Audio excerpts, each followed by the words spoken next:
बिस्मिल्लाहिर्रहमानिर्रहीम। एक आध प्रोग्राम और पढ़ लेते हैं, ठीक है? आप लोग 2 दिन में सीखे, लाज़मी मसला नहीं है, लेकिन सीख लें।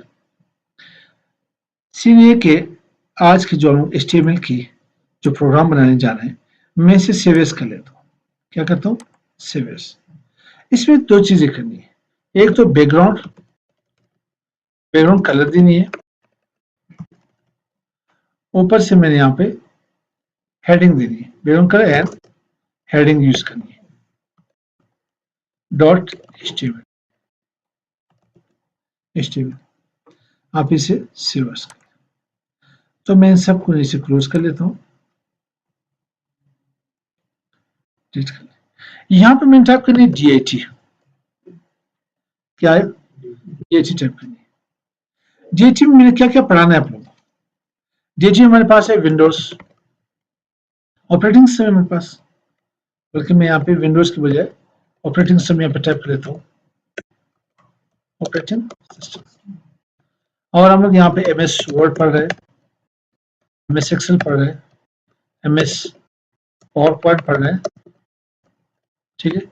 HTML हमारे पास है, इन पेज हमारे पास है, और हमारे पास कोरल ड्रा है, और नेटवर्किंग है, फोटोशॉप है, एंड सो ऑन। आप इसे कंट्रोल एस कर लें। तो मैंने बैकग्राउंड के लिए क्या दिए? बॉडी के अंदर आप यहाँ पे लिखे BG कलर। क्या लिखे? बस। कौन सा कलर दूं? रेड। कोई चीज। अच्छा सही, चलो मैंने पूछा यार। तो अब यहाँ पे आ जाए, बैकग्राउंड कलर है हेडिंग, यहाँ भी चेक कर।